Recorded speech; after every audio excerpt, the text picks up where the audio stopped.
We're back talking Miami football with Cam Underwood from State of the U. This is a 63rd week here at MarkRogersTV, the voice of college football, delivering Canes talk for you. And for the first time, Cam doesn't even know this, we're on Facebook Live as well at the same time as. Didn't even know this thing could. I think when I upgraded to the paid version of StreamYard, then I got the upgrade to the simulcast. So we went with the Facebook Live. We've tried it out twice. It works very well. You get the same product, but of course, if you want to jump in and join the live chat, you got to do it here on YouTube. So if you're watching on Facebook, we appreciate that. Hopefully we'll gain some more viewers, but also want to let you know to dive into the live chat. You got to do that on a YouTube. 15 quickly on the line. We got Cam on the line. Most importantly, not to discount anyone else, but he actually answers all the questions. So Manny Diaz talked a little bit earlier this week. I don't know that he had a whole lot to say. I think it was just a day ago. Yeah.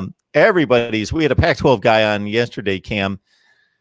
Everybody thinks the coaches know when these guys are getting on the field, they're going to prepare like they always do and try to respond to the latest information, and they can only speculate otherwise. They're a little bit more informed, of course, than the rest of us, but they're not the power brokers that are going to make the decisions. I think we're looking at state officials, then we're looking at universities, and then these Power 5 commissioners have a lot of control as well.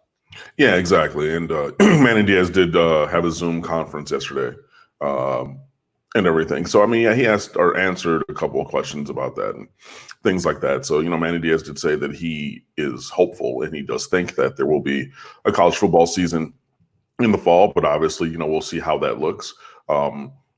Not to keep reminding people that I'm from Michigan, but I am.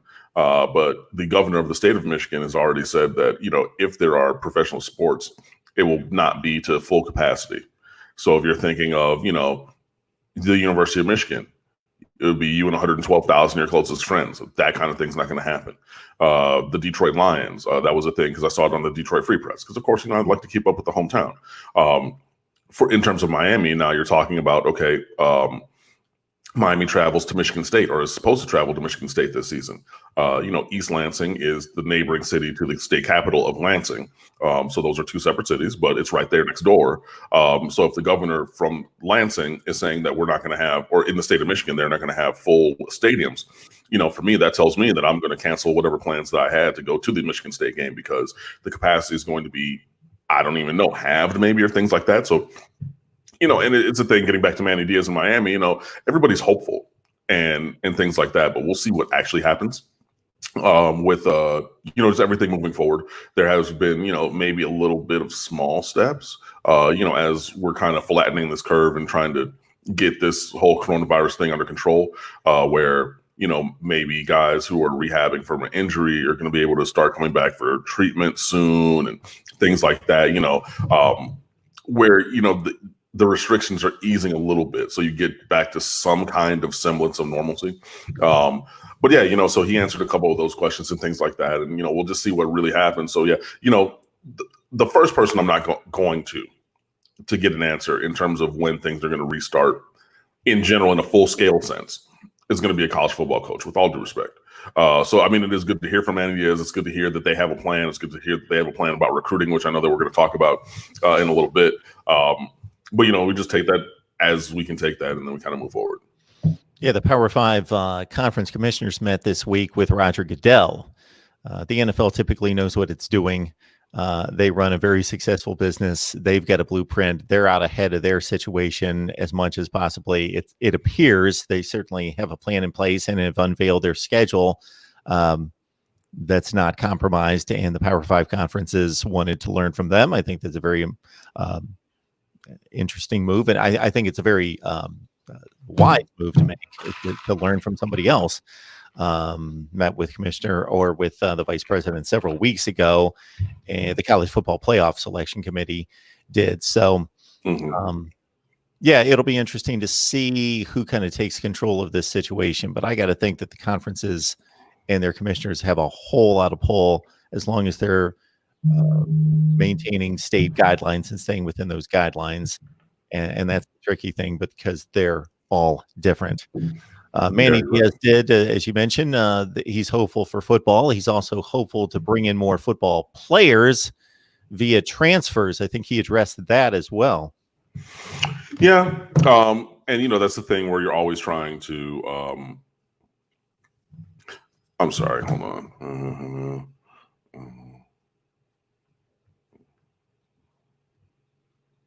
Sorry about that. You're always trying to improve the roster, so whether that's with a high school recruit, grad transfer, or transfer portal transfer, which technically grad transfers qualify, but you get what I'm saying. Through any means necessary or possible, you're trying to upgrade the roster at all times. And if there are guys in the transfer portal, then that's a thing that Miami's going to do, obviously. And I forgot to talk about this in the rundown before we got started, but Miami secured the services of Isaiah Walker Jr. Maybe we talked about that last week. Yeah, we caught that last week. Okay, that was right before. Just in time. Right, yeah, just in time.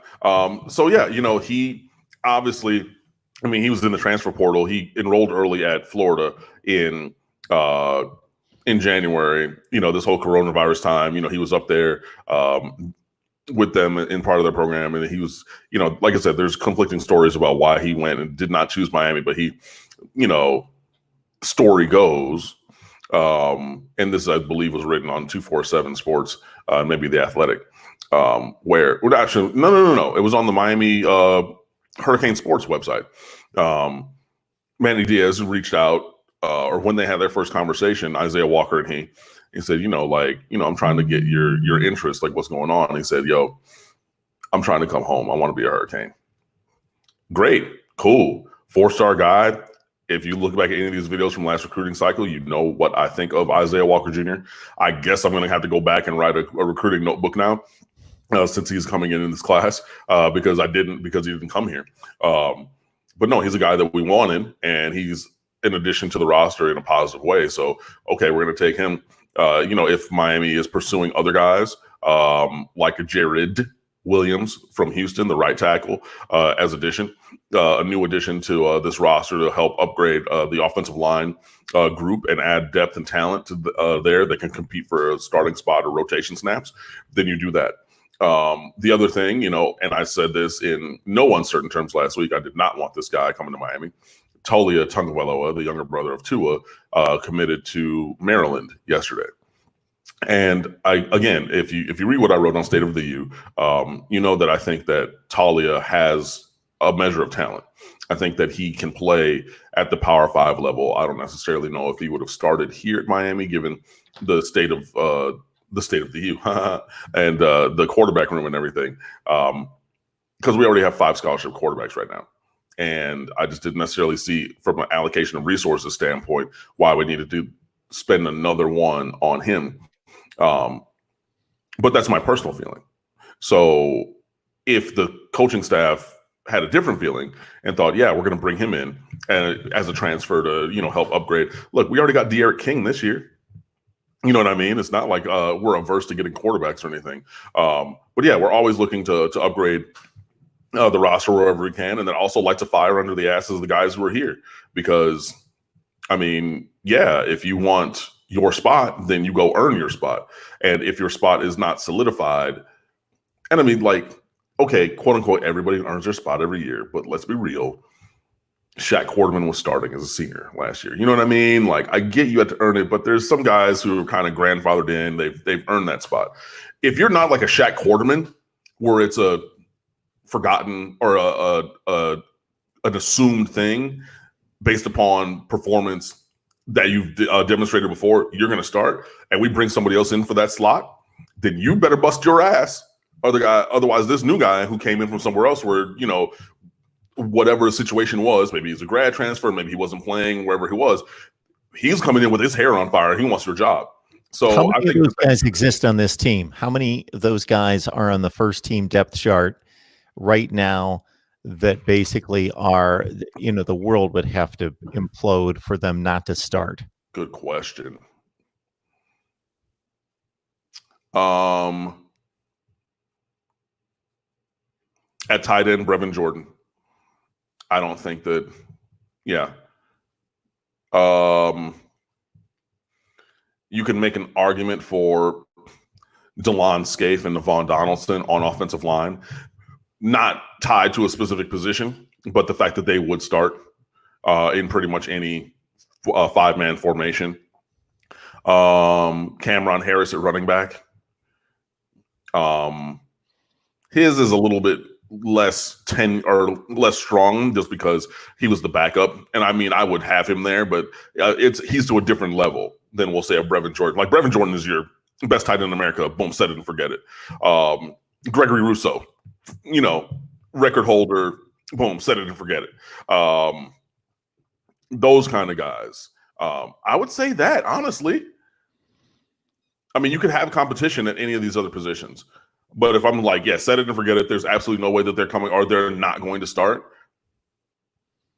Yeah, Brevin Jordan and Gregory Rousseau. And then you get other guys who are maybe shades of gray on that same topic. Mark Rogers TV, the voice of college football. We talk Miami each and every week. The reason that you need to subscribe is you turn on the bell to get the notifications. You know when we're going live, specifically with Cam, but with our other live streams.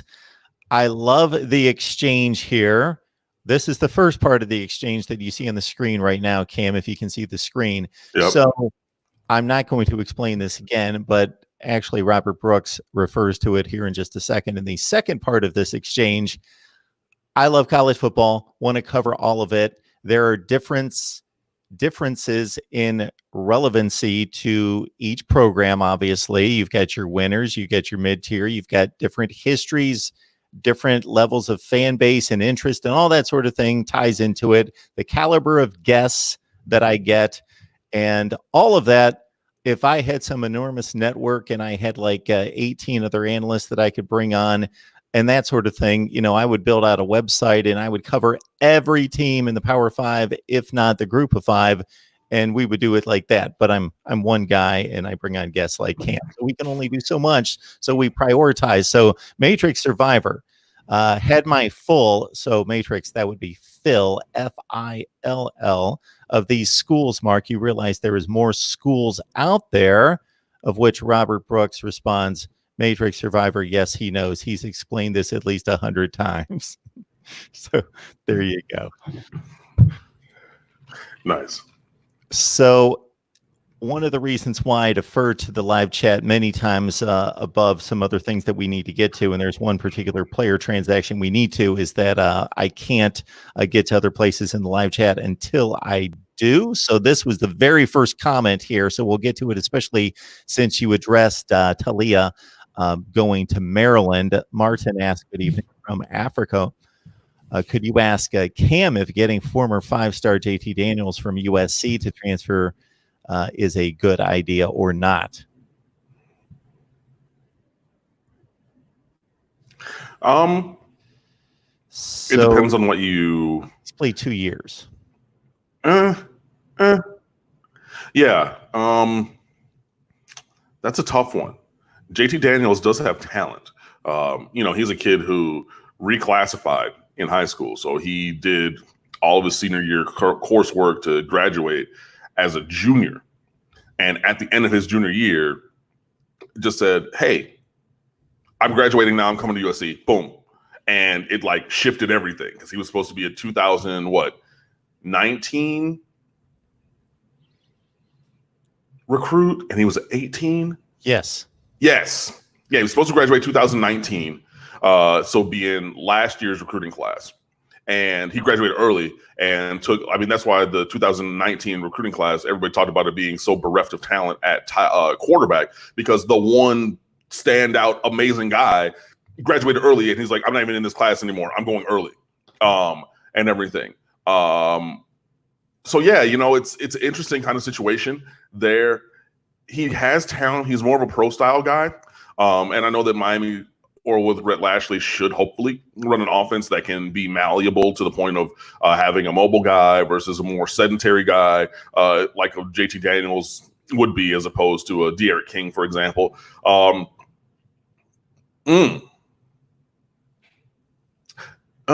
I don't know. I think that, I mean, JT Daniels has more of a demonstrated history of success than Talia Tagovailoa, and was like a much, much, much higher higher caliber recruit. This was everybody's 5-star in his class, and then he graduated early and was still like the first or second best prospect at quarterback in his new early class. I wouldn't hate it. I think I need to evaluate it maybe a little bit more. This is the first time that I'm seeing it, so it's the first time that I'm really interacting with that knowledge. But I think that getting a JT Daniels would be a win in a way that was different than getting a Talia Tagovailoa. Again, just because I think that Daniels has more talent, and I think that, and I know for a fact he's demonstrated that talent on the field more, especially at this college level. How he would fit in terms of scholarships, in terms of the roster and things like that, moving forward will be something different. But yeah, as I initially walked down that mental path, I think it would be a good idea if given the opportunity. But we'll see. So Matrix is not giving up. Mark, did you know there are more schools than Ohio State and Miami? Matrix, I'm not going to do the legwork on this because I'm producing content to try to do what I can for all of you. What I'm going to ask you to do is go through the videos. I think you're going to see more diversity than you would expect to see based on your comment. And that'll be a promo for in the next few days. You're going to see top 5 running backs in the Pac-12, top 5 quarterbacks in the Pac-12, top 5 running backs in the SEC, top 5 quarterbacks in the SEC. So those are not Miami or Ohio State related. J Love T with his first question. Let's go. With camps being halted everywhere, will the coaching staff rely on tape heavily for recruiting? And does this also give us advantage with low-key gems? We'll see. So the NCAA extended the dead period through the end of June. So there's no camps, no on-campus visitations, nothing like that. Still, all the way through June 30th now. As of a release, I think that was today is Saturday. It was like Thursday, I want to say, that they fully extended that. So that means that all your typical summer camps, your team camps, your individual camps at schools, the whole satellite camp thing where, all these things that we're talking about, usually the month of June is that month for all of those. That's dead. Now that's gone. Obviously, schools everywhere, not just Miami, but across the nation, you have to rely on all the evals that you've already done. So if you got to see a kid in person during this year, great.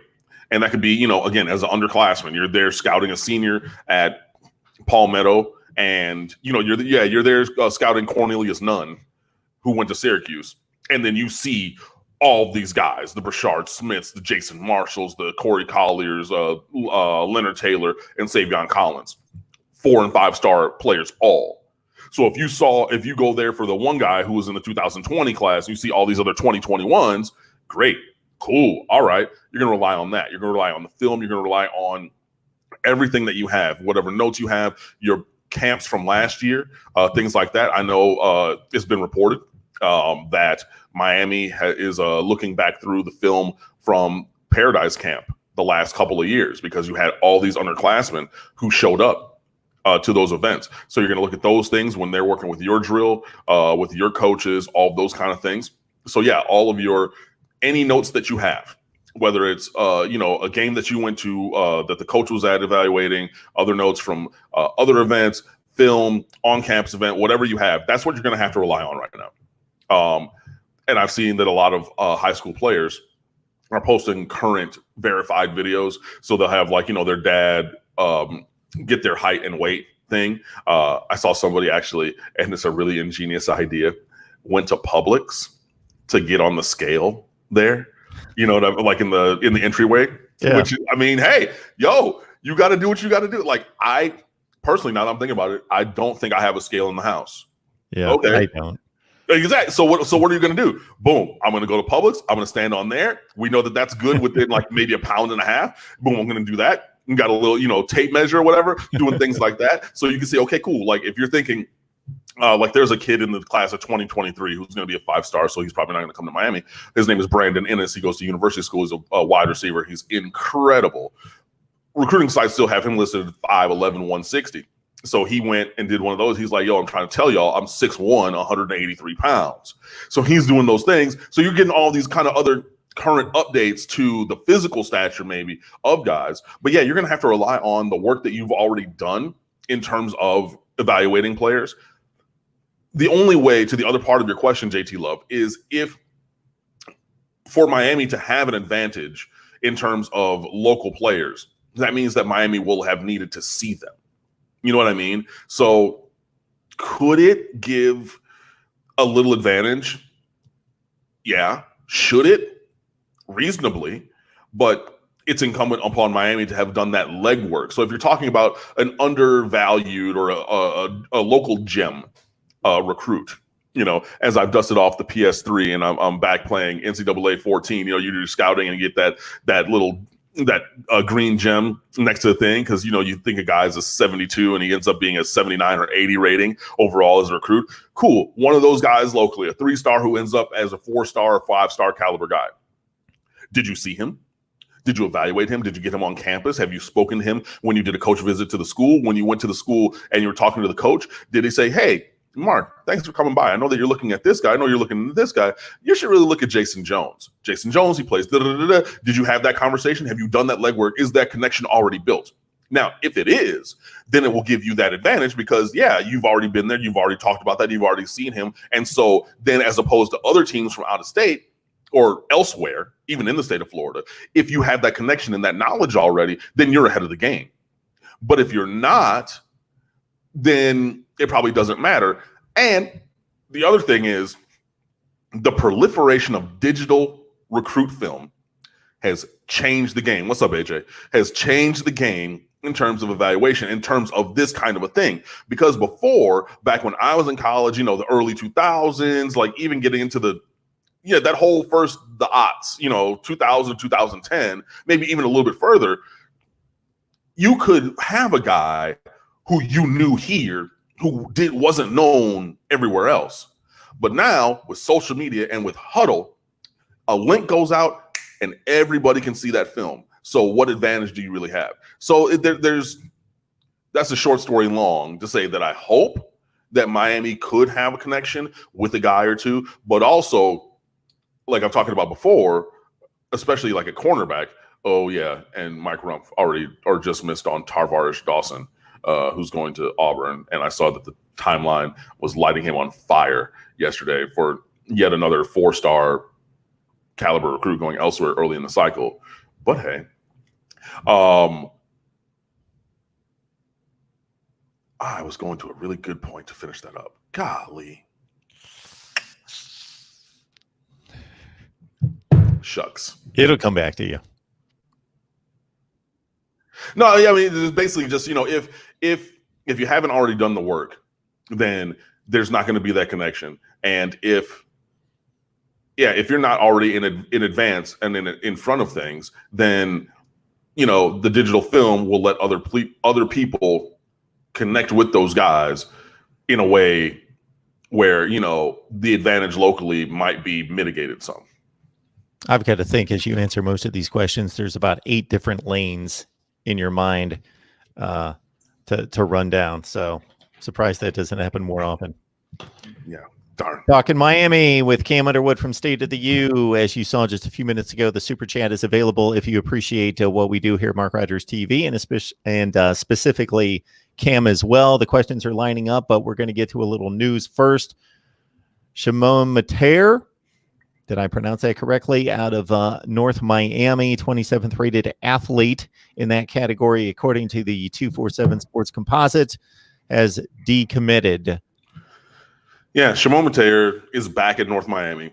So he's a kid from North Miami, transferred to so he played there, became known there. as a defensive end, outside linebacker, just defensive athlete par excellence. Transferred to Miami Central last year, won a state championship. Everything was playing for them, and then also started to transition a little bit in terms of his playing engagement on the field. Go back to that last question. I want to read it before you go on. Got it. And now he's transferred back to North Miami.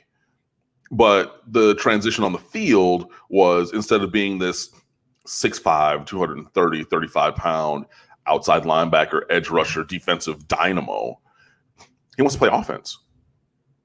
And he's like, oh, yeah, like whatever, like a wide receiver, tight endish, whatever, things like that. And as soon as I saw that during the season, I said, oh, no, that's not going to work. Not here. You know what I mean? Like, we recruited him based upon, if you go back and look at like his freshman, sophomore film on defense, that's why we recruited you. To do that, to be that guy. But then you're saying, oh, I don't want to be that guy anymore. I want to be this other guy. Maybe that works out for you. And I wish you the best. But we here were recruiting you on being this other guy. And yeah, it was a thing. Like he's big and strong and fast. He looks like he loves contact. I mean, he passes the eye test. If you get off the bus and you're like, oh, like which jersey am I going to buy? That one, that guy. Like, you know what I mean? Like, he looks the part, but apparently he doesn't want to be the part of a dynamic defender. So yeah, as soon as I saw that during the fall, I was like, okay, if he changes his mind, it's like, yeah, okay, I was just doing it in high school to show that I'm versatile, but I'm gonna stay on defense. Cool. So he's like, nah, I want to play offense. Sorry, buddy. That's it's over your pay grade, at least here. So yeah, he decommitted to go elsewhere. I mean, because then again, we got the Elijah Arroyo. I should know that. That's my favorite name from the Bible. Duh. Elijah and the prophets of Baal. I'm not going on it, but I'm just saying that story when I was a kid. Boom, Elijah. Love that name. Anyway, but you get Elijah Arroyo from Texas, and then you have Khalil Brantley from Miami Northwestern at tight end. And okay, cool. Are you as good as or better than either of those guys? No. Are you fast enough to play actual wide receiver? Because, there was like, oh, well, he's kind of like Calvin Johnson size and blah, blah, blah. They made like one of those, man. Who's 6'5", 238 at the combine, running 4.33 or whatever it was. Like, everybody's not a Calvin Johnson. So, I mean, yeah, he's similarly sized, but is he that kind of fast and twitchy and just, polished and everything? I don't see that in him. So if those two answers are no and no at tight end and wide receiver, then, we wish you the best in your search to find a collegiate home elsewhere. So we'll see what happens. I don't think if he doesn't want to play defense, I don't think that there's a spot for Shimon Monteiro here at Miami, to be perfectly honest. And I think that was borne out with this decommitment. And, I know that some people are a little hesitant or, you want to bring up, Miami's decommitment you because we've had so many early commitments and things like that. That's not, you can't hurt me. My shirt today built off hate. Like, y'all can hate all day. Like, I'm good on that. Could there be other decommitments? Sure. Thaddeus Franklin, the running back, he posted a prayer hands emoji on Twitter the other day. So I saw a whole bunch of people, posting the Jim Carrey gif from me, myself, and Irene. Oh boy, here we go.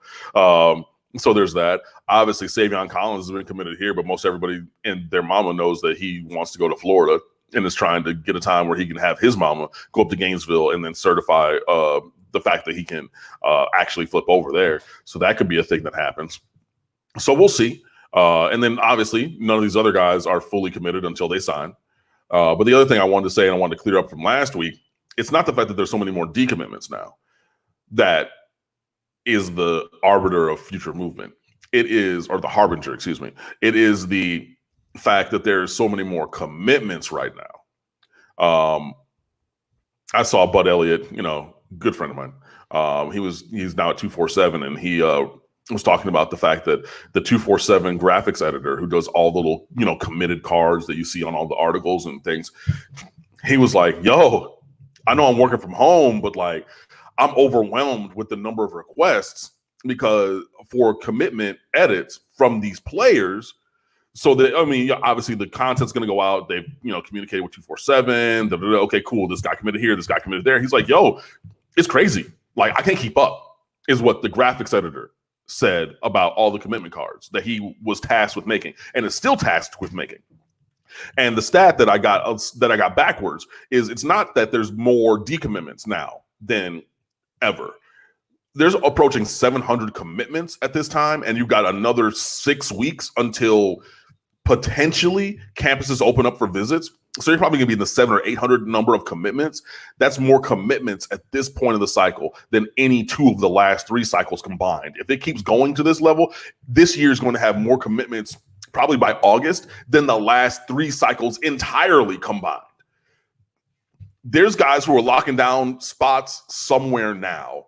And then if and when things open up, they can start to visit, they can start to play games, have camps and evaluations, and then it's going to be on like Donkey Kong. People are going to say, cool, I got that offer that I wanted, drop you, go here. There's other guys there's going to be a mad dash later because there's so many more guys who have committed somewhere and locked in a spot now. That's just it's a placeholder. And a lot of these commitments should be looked at like that. Yeah, it only makes sense. As Cam just stated, the stat that I saw was roughly the same, that there are roughly twice as many commits at this point in time that there typically are. Therefore, you would think going forward that there are going to be more decommits because you had more players commit, and especially when it opens up. Yeah. Here is the question that you had in the back of your mind in storage there to address. Yeah, if high school football is not played in Florida this year, the top 3 in Florida, that being Miami, Florida, and Florida State, benefit from it from a recruiting standpoint. Will they? Again, it stands to reason that they would, but that only goes so far because there are already guys who are committed elsewhere. Again, Marcus Tatum to Clemson, Ja'Cory Brooks to Alabama.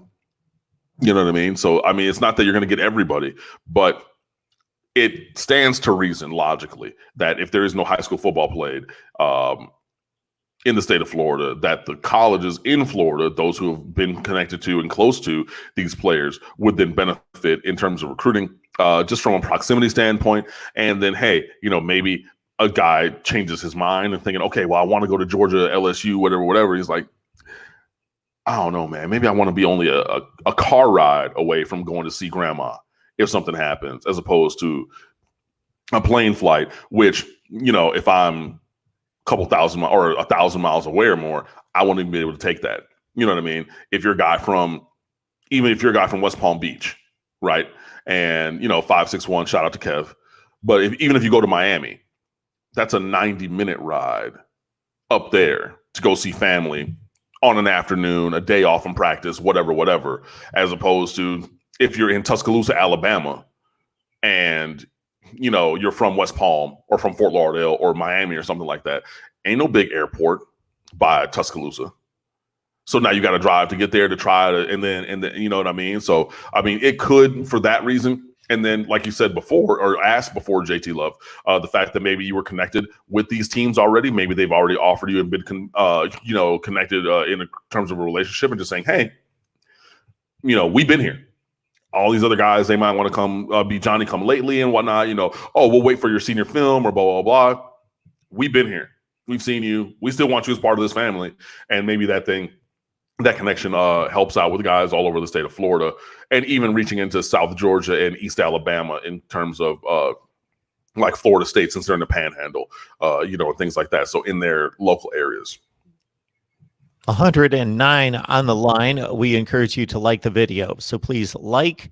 Of course, you're commenting, share the videos on social media, subscribe. That way you know when we're going live. Because schedules change, and even though we've locked in for a few consecutive weeks here on early morning for us, or at least for me, I should speak for myself. Technically the morning, on Saturday morning at 11 a.m. We don't know when we're going to be live. It depends on scheduling. So hit the bell for the notifications. The only way you can do that is subscribe. An overview on the wide receiver room requested by Brother Bear.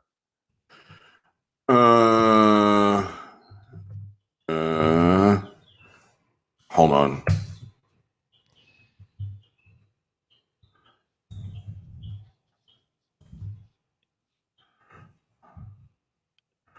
Oh. So you folks on Facebook, what you can do is you jump on over to YouTube and you can take part in the live chat is how that works. But we appreciate you finding our Miami football talk that we bring every week.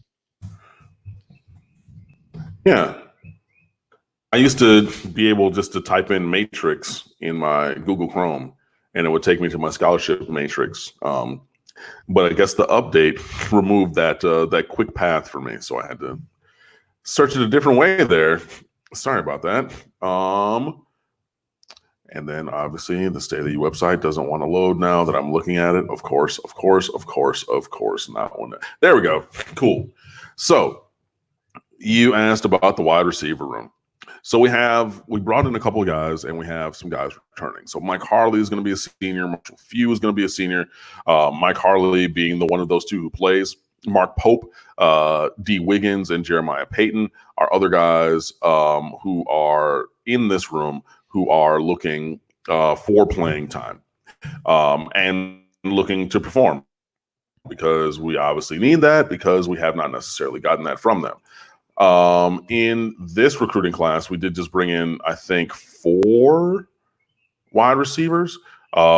You got Daz Worsham from Alabama, who's a record-setting wide receiver, had a little bit, or was coming off of a hip injury as a high school senior. So he had surgery his junior year. So his senior year stats were not the same as they had been previously, but he was still a record-breaking guy.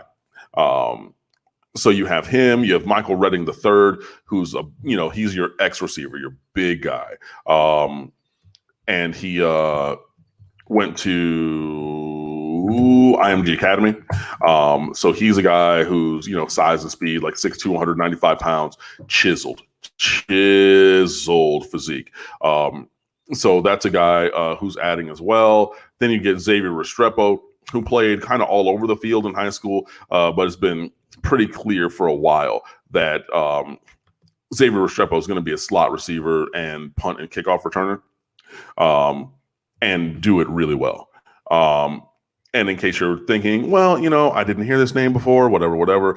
Xavier Restrepo went to St. Thomas Aquinas, and then he transferred to Deerfield Beach for his senior year because Deerfield Beach gave him the ability to graduate early, which is something you cannot do at St. Thomas Aquinas because of the religion credit requirement as a second semester senior, which is a parochial school they can require, and you cannot do that early. So boom. So those are 3 guys: Daz Worsham, Xavier Restrepo, Michael Redding III, and my favorite of the 4, Keyshawn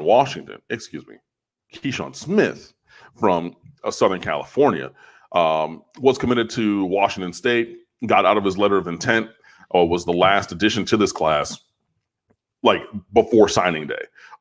So he had a connection with Stephen Field, who was a West Coast recruiter. He worked at Oregon for a couple of years. Field did, had a connection there.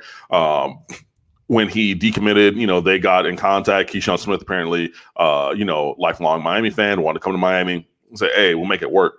He literally enrolled or got accepted on a Monday, enrolled on a Tuesday, took an overnight red-eye flight, and was in class on Wednesday. And the day that he enrolled on that Tuesday was the last day to enroll at the University of Miami for the spring semester.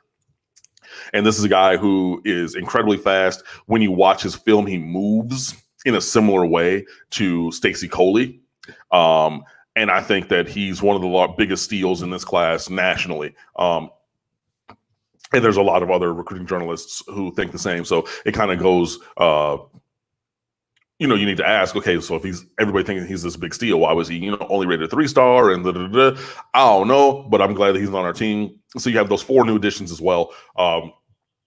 So you have guys who are looking to step up into bigger roles, and some hungry freshmen who just they're fresh on the block and they want to carve a legacy for themselves. So there is a variety of talent in the wide receiver room, and hopefully this year we'll get to see them do some work. So the quarterback situation being addressed by a couple of people on here. J Love T asking about De'Ara King, and Cam has stated a number of times that we can lock it in that De'Ara King is the starter. Etched in stone. Yeah, J Love is considering the circumstances, thinking that possibly this gives Nkosi a better shot. I don't think it's worth addressing, so I just bypassed that. Martin Dube, though, is looking ahead to 2021, and I understand that he thinks if De'Ara King, and if I'm interpreting the comment by Martin, he is determining that if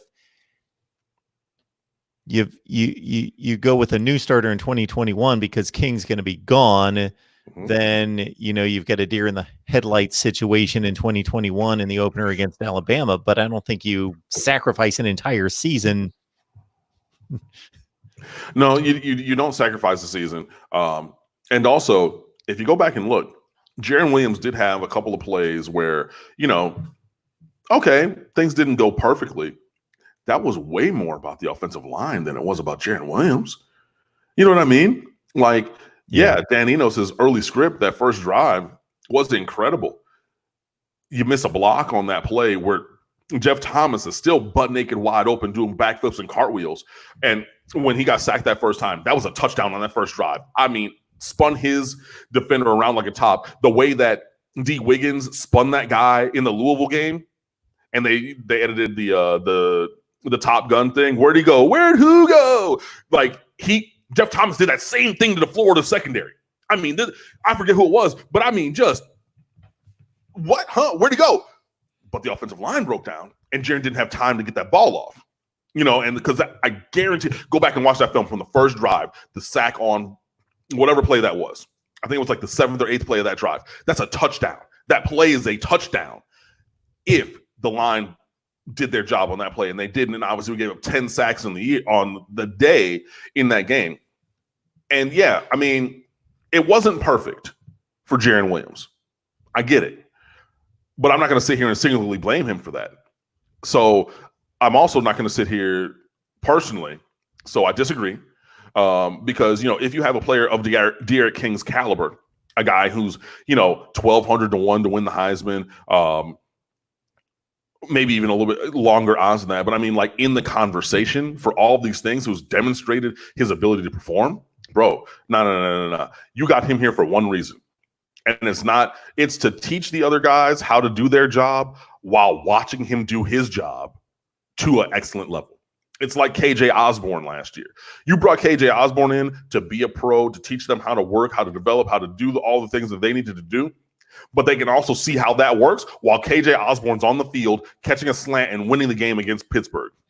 So De'Ara King, yeah, he's only going to be here for 1 year. But you use that year on the field, not in an advisory fashion. De'Ara King is not a guy that you bring in to have sit. There's 1 year that you play him, and you run him till the wheels fall off. Martin, thank you so much for the support. Please don't entertain why you don't do shows on other schools. So basically, that is my rule. Basically, across the board, is that if you do YouTube, if you're online doing anything, you're going to gain a lot of criticism, and most of it's unjust, so you don't respond to it. So I chose to respond one time. But believe me, I don't respond most of the time. I just keep doing what I'm doing. Not that I can't learn from your requests and recommendations and all those things. I want those suggestions, but the trolls I don't respond to typically, but I did choose to do that today. But Martin, thank you so much for backing us up. Orange and Green Blood as well, also supporting the channel. Thank you so much. What else we got? Who else? Man, I had questions lined up and now we've run out. And now people are defending me. Thank you. I appreciate that. But we're looking for more topics to address here.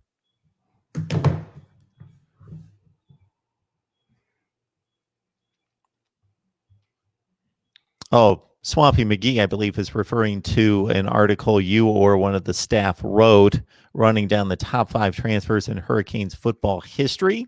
Do you recall that? He has a date listed there. I don't know if he's answering somebody.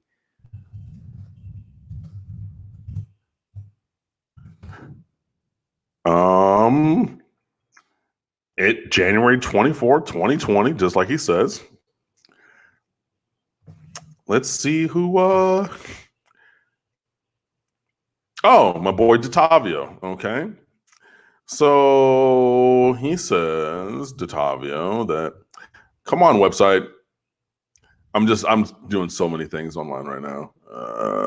KJ Osborne, Joe Wilson III, Pat O'Donnell, Dan Cilio, and Brock Berlin were his top 5. Okay. I'm fine with that. I mean, that is a thing that we wrote. If you search it up under that title of article and State of the U website, it's right there. Yeah. So, I mean, could De'Ara King pass that? Sure. To the previous question that was on there, I do remember when Miami was ranked number 2 in the country. I watched the replay of 2017 Miami Notre Dame, just like you did. I remember that I was there. So that was a day that I was in the stands with a good friend of mine, Matt Washington, who's a former contributor at State of the U. He flew down from Toronto, got us seats in the first row there right on the 25-yard line on the opposite sideline from where Bandy returned that touchdown. So we were on the Miami sideline. It was crazy. It was an electric day. And I just remember the let out. You know, it's like I mean, obviously I went to college in Miami, so it's not the same. But, you know, if you go to if you're like in college in a college town and everything closes at 1 o'clock or 2 o'clock, and then the club after the club, the parking lot, the let out, everybody's just there hanging out and everything. That's what it was like after that game. Like everybody went out. I'm there yelling and screaming, and I got this gigantic voice because I do. And Andrew Forelli, another a kid from down here that I know, who's hilarious on Twitter, by the way. He's a little extra sometimes, but hilarious. He was like 100 feet in front of me, and he was like, "Yo, I know that's Cam," and I'm like, "Yeah," I'm just screaming and yelling and everything. It was crazy. And yeah, we were just all in the parking lot. We just went from tailgate to tailgate after the game, and it was a night game. I don't remember the time that we left. You know, I was just like, we were just everybody was just there. It was so like the tailgate before was the calm before the storm. Like nobody was really worried that I ran into at any of because I usually float between like 2 or 3 different locations. Wow. Everybody was just like, "Nah, I feel good. I feel good. All right." Went in there, blew them out. And afterwards, that was when the party was for hours and hours. Like literally stadium staff was like, "Yo, y'all gotta go." So I remember it like it was yesterday. Now, see, I'm going to be the contrarian in the conversation here, and I'm going to become the most hated man in the chat, considering and I will get to the super chats in just a second. Thank you so much for the contributions. We've got 2 coming in. I wouldn't have been worried if I was a Miami fan, but I would understand. If you look at the totality of each season, those 2 teams were extremely comparable against like competition. Like most times when they got on the field, unless it was just a bad matchup or just an outlier, you would expect those teams to play within a field goal of each other. They were both like 10-3 teams against like schedules and very comparable. Oh, Miami and Notre Dame that year? You cut out a little bit. In 2017. Yeah. I mean, they weren't very different, honestly and truly. You know, I think, and that was the thing that made it even more incredible in the moment, because even going in, everybody was like, these 2 teams are very on par. You know, they do different things well. So, you know, strengths match up against strength. Like, you know, Miami's defensive front versus Notre Dame's running game. You know, they're like, it was that you could see how this was going to be one of those classic epic back and forth and da-da-da-da-da. And we whooped their ass. We blew them out the water. You know what I mean? Like it wasn't close. And I think that was what made it. So first of all, I agree with you. that those teams were more similar than different.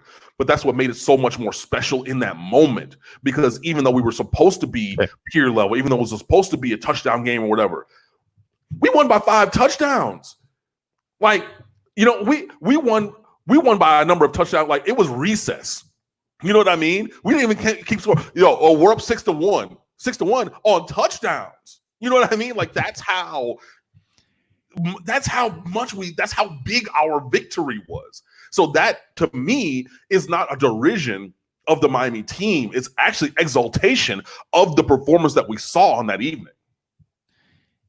Yeah, and you know what place I take on my channel in regards to trying to cover the entirety of the sport, trying to provide the other argument, especially when I'm speaking to one particular fan base. So I've been thrown that game in my face, not my face as a Notre Dame supporter, just in regards to Miami supporters, just trumpeting that outcome. And I get it, especially the way you just laid it out, that, hey, Notre Dame had a really good season. We had a really good season. We were both roughly top 10 teams. It should have been a close game, and we just housed them. That game, final 41-8, correct?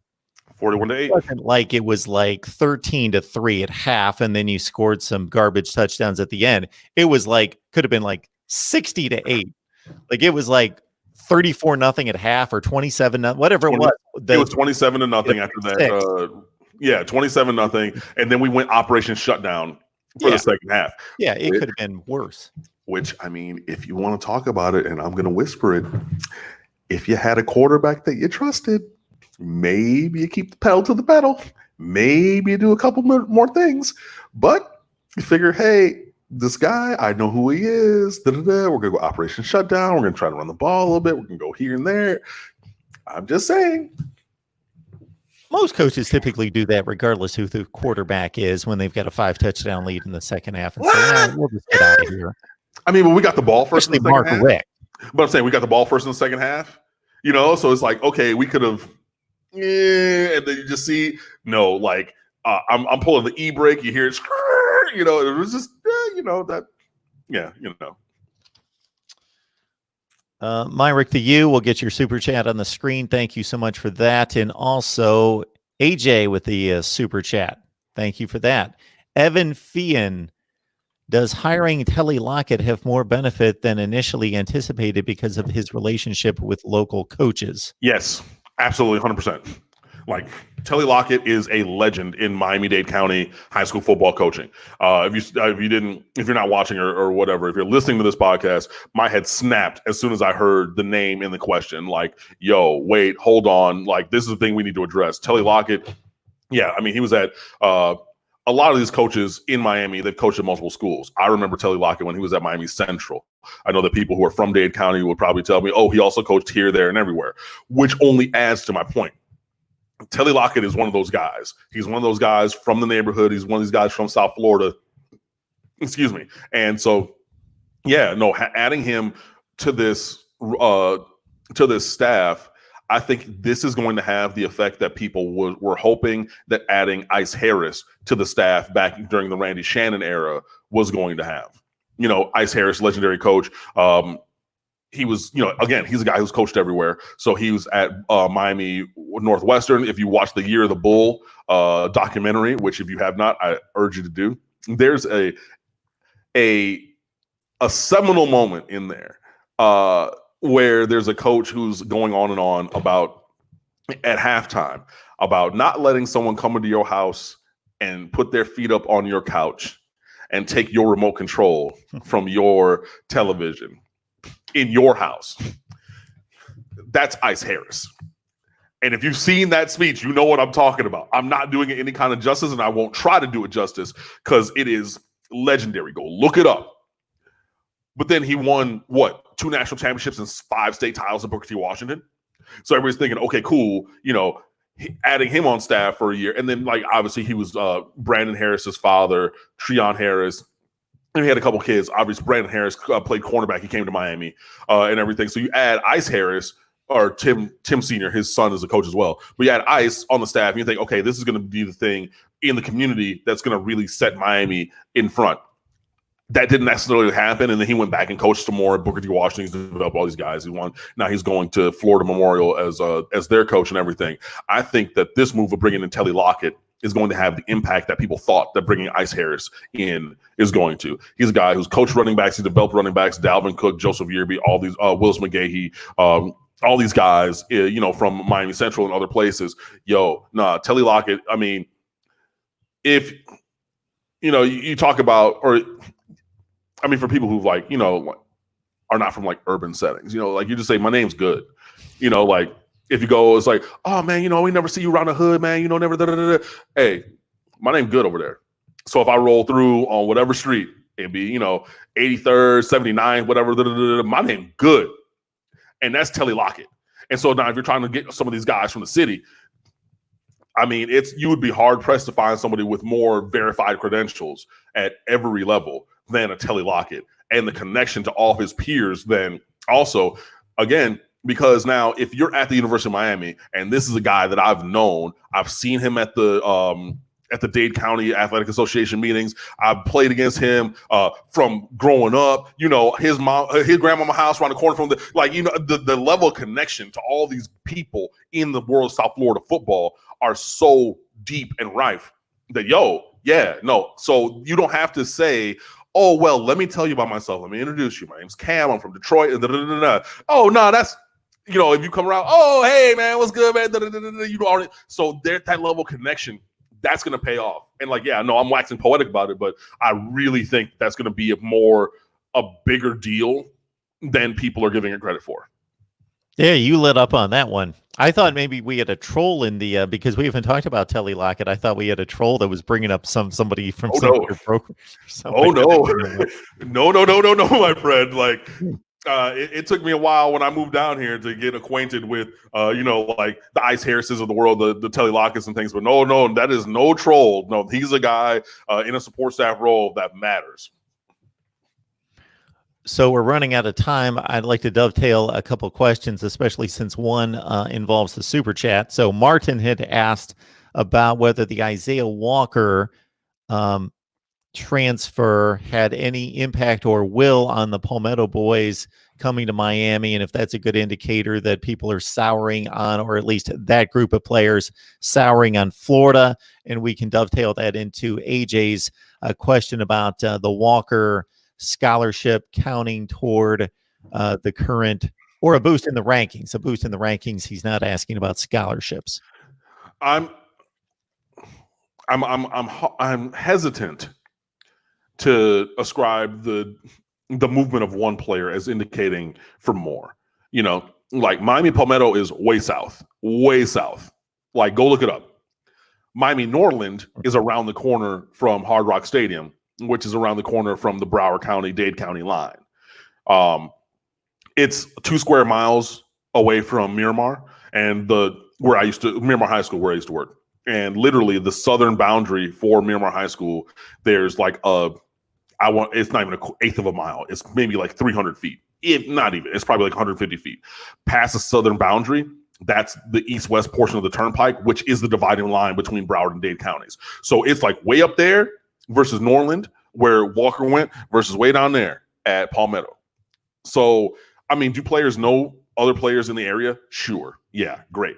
But I'm not going to necessarily prescribe the movement of one player as indicating the desires of another player, let alone 5 players from very far away, well, within the county at least, far away.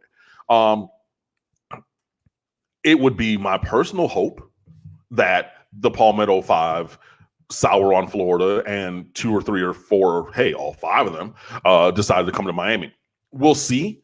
I think that the product on the field, obviously, if there's a full season, that will be an indicator. And then recruiting is about relationships. And you saw that with Devontae Williams.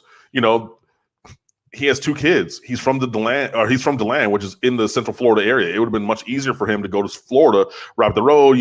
Again, if I'm talking about going home or seeing family, or they can come up or whatever, again, and you have 2 children, and if he's 18, 19 years old, do the math. Those kids are not very old. You know what I mean? So it would be easier. But he said, look, these guys have been recruiting me for 4 years. They recruited me when they started recruiting Lorenzo, my cousin, Lorenzo Lingard, who's 2 years in front. Like, the relationships matter. So I think the Miami should, again, center themselves and focus on their relationship and connection with the guys, and hopefully that will happen. And if something, and hopefully things will move forward. If something were to happen between the connection with these guys and the University of Florida, then hey, I'm all for it. But again, in this kind of thing, you got to center yourself and not necessarily think about the others. In terms of Isaiah Walker and the rankings, yeah, it obviously helps us and hurts Florida from the 2020 class to get a player of his caliber. I haven't even looked at the math. I haven't gone on the class builder. I haven't gone back and seen things. It is a net positive, 100% to have Isaiah Walker Jr. on Miami's roster, and it's a double positive for Miami because you've taken him off of Florida's roster. That's as far as I think that I'm going to go with it. And if other people, and I know that they have, want to look at the math and say, okay, well, our class versus their class and da-da-da-da-da, sure, I mean, have at it, but it's a double win for Miami. We added him to our roster and took him off of theirs. Sure. It only makes sense. You would have to have a class full of 5 stars for a 4-star not to help you. And then, of course, Florida has a very good class. They're in the top 10 somewhere, taking a 4-star away from them. Cam, got to say, we're 5 minutes over. It's your time. It's your deal. And there are questions all over the place. So do you have anything to do? No. Right now? Let's go quick fire for 30. I'm out at 12:30. Okay. 24 more minutes. Here we go. Let's go. All right. People appreciate this. That's all I'm going to say before we get going. Appreciate this. Let's go. Super chat's on. Anthony Mendez. So, Cam, if Miami accepts more players this year, will it affect the 2021 class, making it smaller? It depends on how they're counted, I believe. So probably, but I would have to actually go look at that. That's the thing that I haven't researched recently. Sorry. J Love T. Mike Rump has been terrible in recruiting for top targets. Do you think Al Blades Jr. and DJ Ivy coming back for their senior years will help build and develop his roster at the position? It sounds like those guys need to be recruiting Ivy and Blades.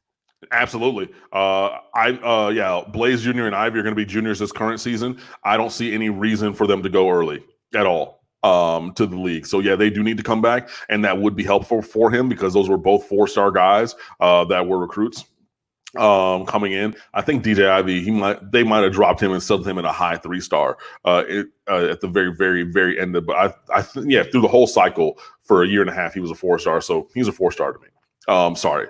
But yeah, no, Mike Rumpf, again, this is what the conversation was online. Look, again, if you go look it up, and I know that we wrote it on State of the U, every single year that he's been here, we've gotten a late addition in the recruiting class of a high 3-star or 4-star cornerback every single year, which is good. But the other part of that conversation is, why do we have to get those guys? Why are we missing on all the guys that we're going after early? Why is there still this dearth of talent at the cornerback position where Miami only has 5 scholarship cornerbacks right now? And as I'm doing my dynasty, using the 2019 roster that, I downloaded and everything, that's a glaring issue. I'm like, I need cornerbacks because, if those guys come back, which they should, then, you have 2 guys who are leaving and you don't have the depth moving forward. And that's a thing that you cannot overlook. You cannot understate the fact that Mike Rumpf has developed some guys into being very good cornerbacks. They've been very good at Miami. They've been honorable mention all ACC, up to second team all ACC. Yet and still, the misses of the guys that we want. When you are recruiting, again, the analogies are so just readily apparent. Recruiting is shopping. So you go to the mall and you try to get those J's. You try to get that name brand thing that you want. Hey, I want one of those. Hey, I want one of those. And then say, nah, I'm good. We're sold out. It's right there. What do you mean? I'm looking at, no, we don't have any for you. Every year. And then, okay, you go, man, I'm going to check this one last store. Oh, and you got 1 pair of denim dunks that were a special release 5 years ago, but they're in your size and it's perfect. And it could go with so many outfits. Bam, I'm going to get those shoes. And it's a great thing. And it's a perfect pair in my collection. It fits. I'm so hyped that I got that. But what about all the other pairs of shoes you tried to cop, you tried to get and couldn't? You can't only talk about what you got and ignore what you missed. And that's where we are with Mike Rump. With all due respect, you cannot keep missing on the guys that you want. I'm sorry. And staying in the secondary, Concrete Show. Cam, how do you feel about Amari Carter playing striker? I've been hearing a lot of fans calling for him to move to outside linebacker, but I believe striker makes more sense. Striker and outside linebacker are kind of interchangeable terms. I'm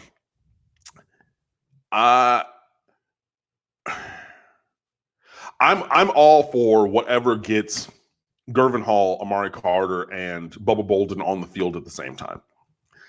I'm for it. If it's whatever formation that looks like, if it's part-time and things like that. And Amari Carter, it's like a Mack truck. I mean, man, he just, woo! So, I mean, could he play in that area? Sure. Now, he would need to be very good in coverage because Romeo Finley was incredible in coverage from that, hybrid slot striker position. I don't know if Amari Carter has that in him per se, but I mean, he's 6'1", probably up to 210, 215 pounds, very well developed, and probably the hardest hitter on the team. If it fits, then it fits. Swampy McGee, thank you so much for the Arkansas Razorback updates in the live chat. Plenty of those coming our way. All right, Martin, what are the chances of Russo and Brevin Jordan staying if Miami has a good year, as in 11 or 10 wins? I don't know. I don't know those guys, so I don't have a read on their mentality or anything like that. Gregory Russo being a redshirt sophomore, hopefully he would stay for redshirt junior season, a third season playing. Brevin Jordan is the best tight end in America already. If he were to stay for a senior year, that would just kind of be icing on top of an already incredible cake. I don't know, and it's one of those things where you're going to have to win. You're going to have to win to a pretty big level, so that 10 or 11 in the regular season. And then, it's been spoken of many times, our coach's recruiting job is not only for high school players. You have to recruit the guys who are on your team. So not to go into the transfer portal or to keep them happy while they're here, but also those guys who are considering going to the NFL coming back. And it stands to reason, that there's an argument for both of those guys to return based upon the failings of other guys recently who were jumping too early. Now, in this case, however, both of those guys are being projected as first-round draft picks at present. I don't think that you're doing them a service if they're projected as a first-round draft pick to have them come back to school. You know what I mean?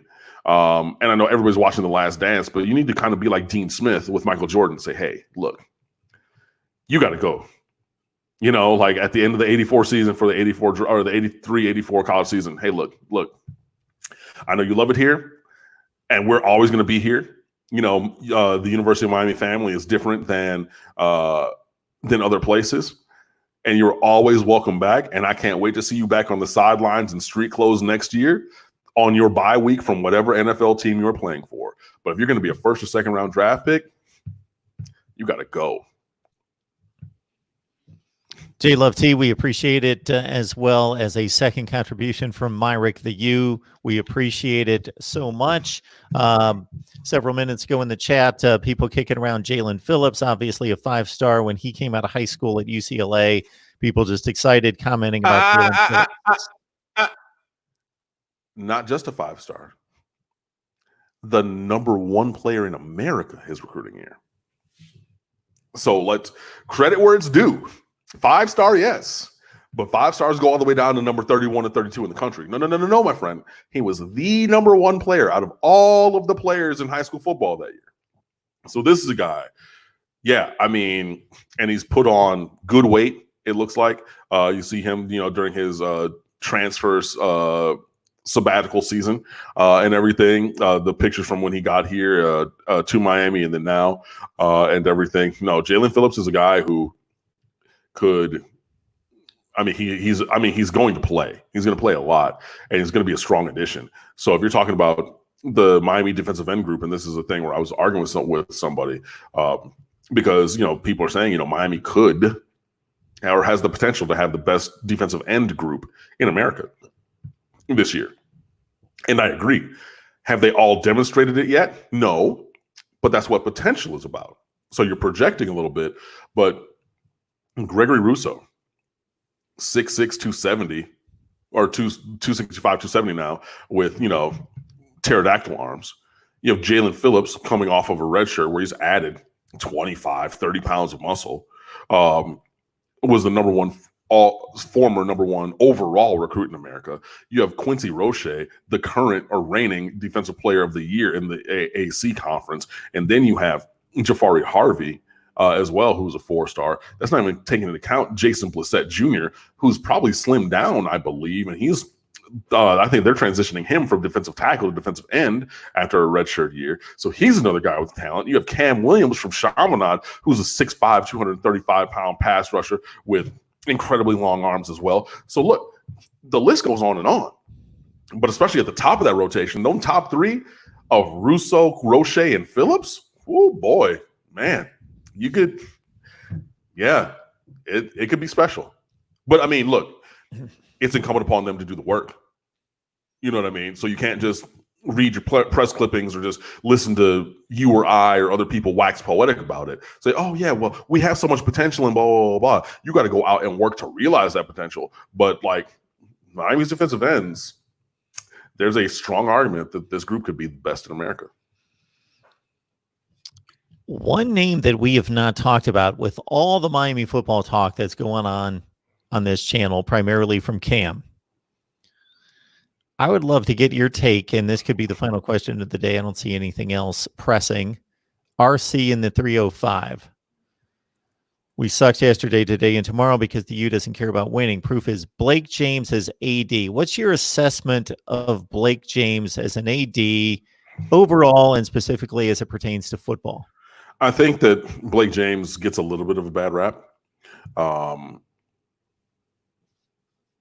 I think that I think he's doing an adequate job. I think it could be better. But I also am going to give credit where it's due for making moves forward. There were some of us, lots of us, who questioned bringing in Gino DiMare as the baseball coach, but he played at Miami, and his father is one of the most influential board members of the University of Miami. So it was kind of, he's getting this job and you're going to like it. Miami baseball last year in 2019 looked like Miami baseball again after finally, missing the NCAA tournament for the first time in 45 years, things like that. Bringing in Jim Larinaga as basketball coach or keeping him here, Katie Meyer, some of these other ancillary sports, the fundraising, that has been done in a variety of areas for improvements to facilities across the board, not just football. I think that is something that cannot be overlooked. I think that the academic progress rate cannot be overlooked. I think that the citizenship and stewardship of the program of the athletes by the athletes cannot be overlooked because, I know that the charges got dismissed again, but name me another player that has been in the news for malfeasance other than Mark Walton and Kellen Winslow Jr., because obviously that was a prior situation, but name me the kid at Miami who yada, yada, whatever the story is. You don't have that, and I think that reflects the direction of leadership some. I am not going to say that there's things that cannot be improved, because there are things that can be improved. And I do think that Miami cares about winning, but I think that cares about winning to a point. And I think that that's where Blake James can kind of come off as cold to some fans because he doesn't necessarily burn with the passion outwardly that you and I or other fans do. Whoever asked that question, JT Love, I think. But it's not his job. You know what I mean? It's what I do to be loud and brash and Miami, da, da, da, da, da. He's an administrator. You know what I mean? And you have to care about winning. But, I also think that I think that there's things that go on behind the scenes. I know that there's things that go on behind the scenes that we don't see. And I think that even Manny Diaz upgrading the staff this year, I think that there was a conversation that was had where, and I mean, I have no proof of this, but it stands to reason for me that Blake James went to Manny Diaz and said, hey, look, 6, 7, 8, good enough. So you need to change some stuff up. I'm going to give you the room to change the things up. Whatever you need to change, I'm not going to tell you what to change. I think that you and I can agree that things need to change. But if these changes don't work, you already know what's going to happen. So, I mean, I don't have the same view that Blake James is the devil and everything he does is terrible that other Miami fans have. I think that there are positives. I think that there are drawbacks, but I think that he's done a fairly decent job steering this program, the athletic department in total forward. And hopefully what he's doing or helping to have Manny Diaz do with football returns football to a winning program, the likes of which we want to see, that we've only seen fleeting glimpses of recently. So, yeah, I get why people hate him. You know, but for me, it's a single data point. It's the fact that Miami football has not won like we want Miami football to win. I cannot disagree with that fact. But there are other parts of the job of being athletic director than just having a winning football team only. And I think that those things are going in a positive direction. And hopefully for he and I and everybody, the football team starts winning again. David is a friend. Thank you so much, David, for jumping on the live chat and encouraging everyone to like, comment, and subscribe. J Love T, thank you so much again for another contribution there. And Carl, we will let you know that, yes, Cam did address commits and decommits. Also, that we will table the linebacker conversation for a future date. We've got a lot of time before the season starts to break down positions. So, Carl, thank you so much for the comments that you made. But that's a reminder for everyone that most likely we've covered a lot of ground that you missed with 133 on the line right now. So just wait for the video to post and you can check it out from there. Cam putting in 75 plus minutes today for us. So thank you so much, Cam. We appreciate it as always. And I hope everyone out there does as well. Yeah, man, you know, it's always good to be here. So, yeah, I had a little extra time today so we can make that happen. But if JT Love, Miami, or Blake hates Canes fans, he schedules the worst home games. I hope they do better in the future. Most of your home games come from the conference. You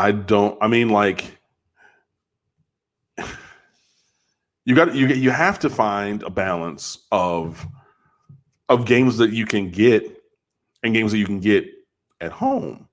And I forget where it was, but years ago, somebody dropped out of a series with Miami, and that put Miami off schedule on the non-conference side. So for years, we're scheduling these one-off games to try to make that up.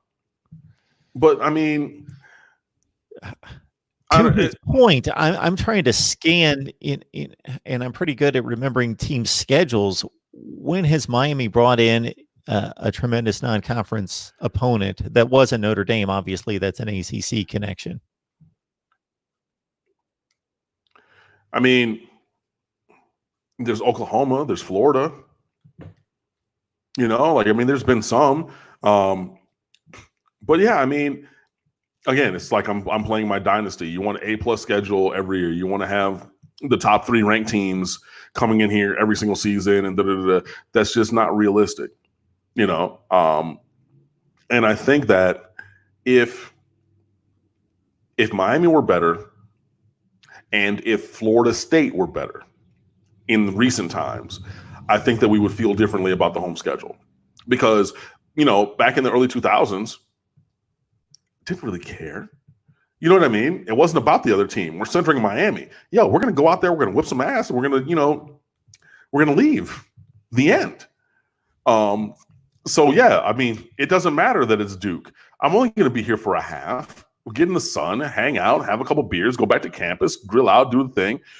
Oh, and while I'm here, I get to see Devin Hester do one of the most incredibly and ridiculous punt returns I've ever seen in my entire life. Cool. I'm gone. It could be McNeese State. I'm going to see Santana Moss take a kickoff return, and I'm going to have a crackback block that I can hear from 8 blocks away. Cool. All right. Whatever. And then also in that same season, we're going to have Washington come down. In another season, we're going to have whoever come down. I don't necessarily think that it's very much different. And if you go look at the non-conference schedule in upcoming seasons, it is strong. And a lot of those games are at home. But I think that the changing fortunes of some programs has been the biggest thing in the